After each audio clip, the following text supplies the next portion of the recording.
Good day, everyone. So, welcome to our subject contemporary, popular, and emergent literature. So, for today's discussion, we will discuss interpreting and evaluating fiction. So, as what I've said in the orientation, our goal at the end of the lesson is that you should be able to explain the characteristics, the types, and elements of fiction and interpret and evaluate the fiction. So, fiction, the story, and the moral.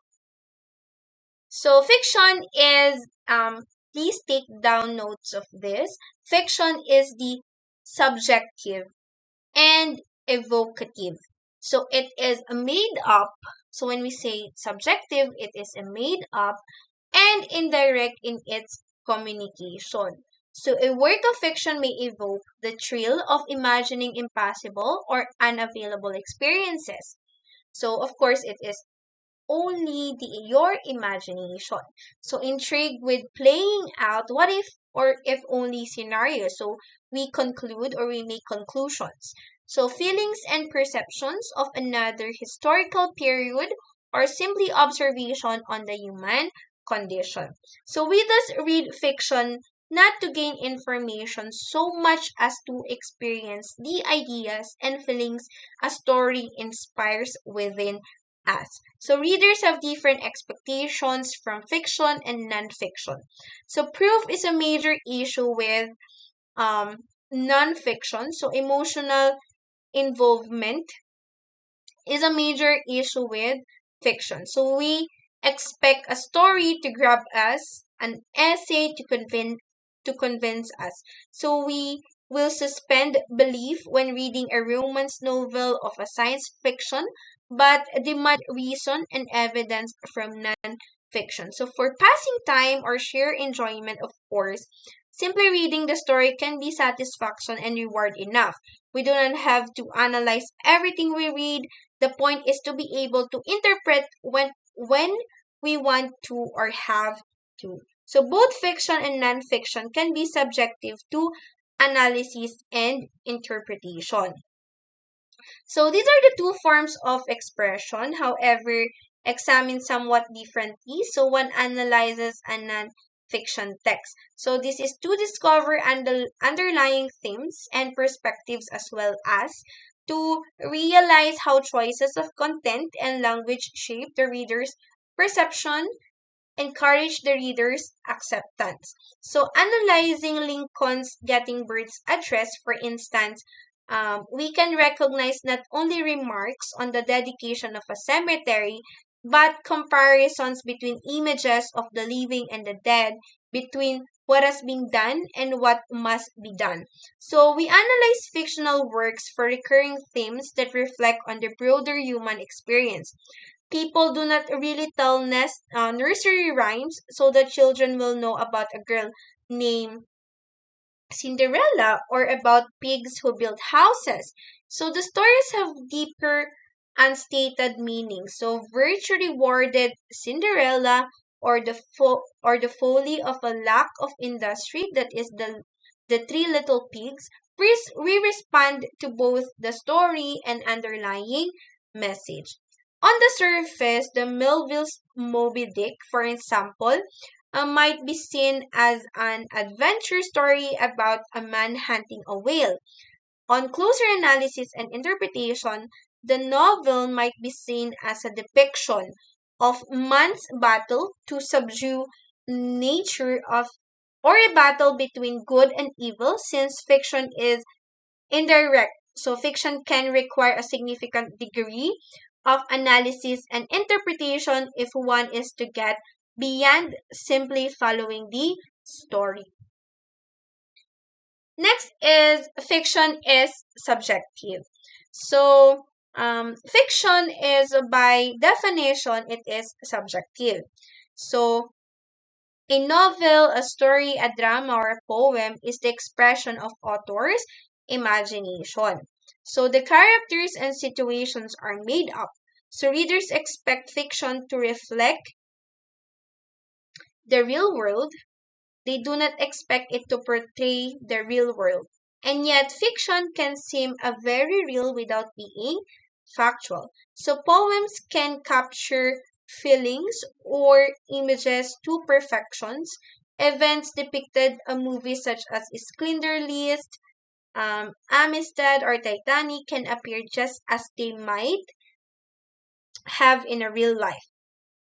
So fiction can be true, however, only in the sense that the actions or behavior ring true with what we know of the world. So the sentiment may be real, but the characters and incidents are the fruits of the author's imagination.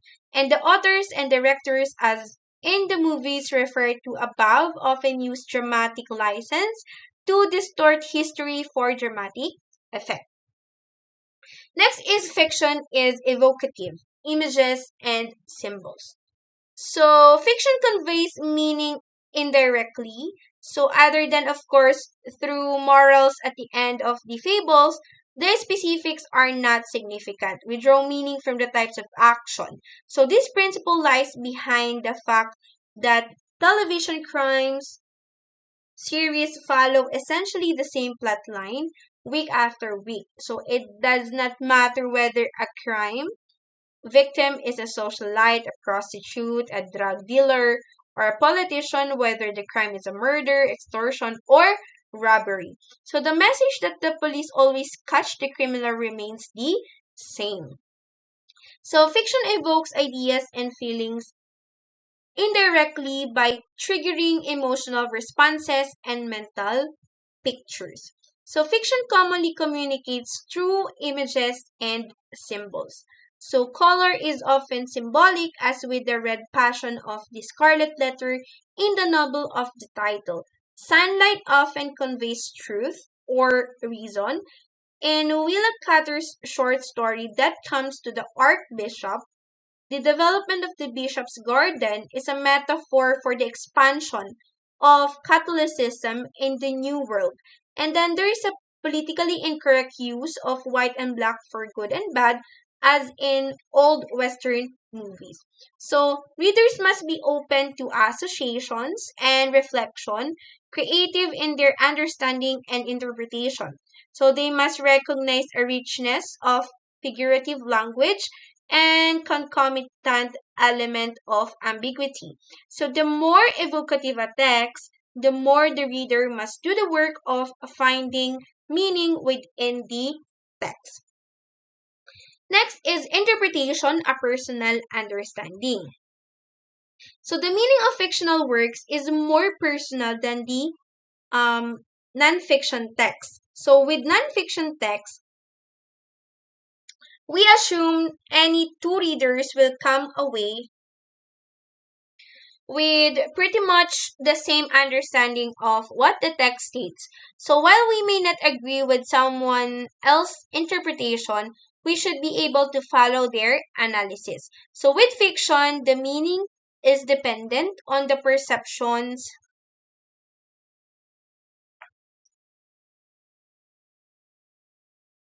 imagination, and feelings of the reader. So in both cases, however, we demand that an interpretation be used on evidence on the page, and in both cases, part of understanding is understanding one's own interests, values, and desires, and how they affect what one looks for and how one thinks about what one finds. Next is analyzing and interpreting fiction, which is the perspectives. So, the discussion of nonfiction texts focus on the analysis of choices of content, language, and structure. So, the same focus is useful for the analysis of fiction with some adjustments. So, the discussion examines the general perspectives on each of the three major genres, which is the novels, the drama, and the poetry. I'm so sorry,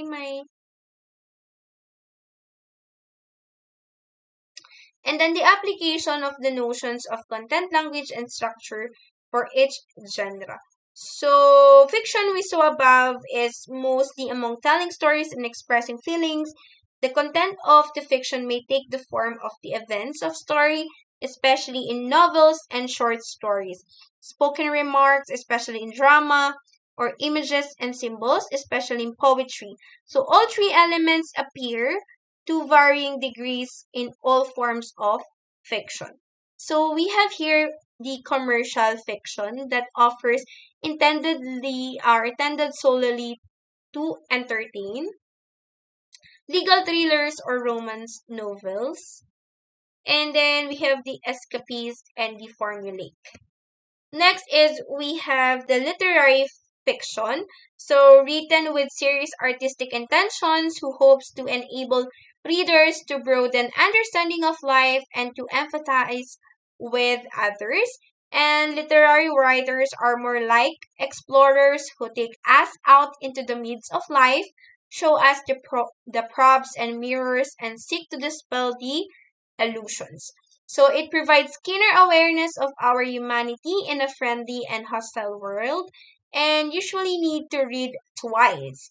And next, we have the plot. So this is the sequence of events through which an author constructs a story. So that's all for today's discussion. So I hope you understand something. And I always say this, if you have any questions or clarifications, you can send it in our official group chat. So I want to remind everybody not to send me personal message. So for your performance activity, answer the following questions. So this is consists of 60 points. Put your answer in the comment section below by following the format. Put your name first, block, cluster, and answer. And the deadline of submission is on October 3, 2023, 8 o'clock p.m. only. So I want you to read the story and answer the following questions in order to critically analyze the story. So please search the story of Guy de Maupassant's The Necklace, and you can access the link of this story in description box of this recorded discussion. So these are the questions. Is the story fiction or non-fiction, and why do you say so? And what type and elements of fiction are used in the story? So your quiz or the questions from your quiz will be coming from the story I provided here, which is The Necklace. So again, the questions of your quiz will be coming from the story of The Necklace. So thank you guys for studying or watching and listening to our recorded discussion. And if you have any questions, just drop it in our official group chat. And see you guys in our next discussion. God bless everybody.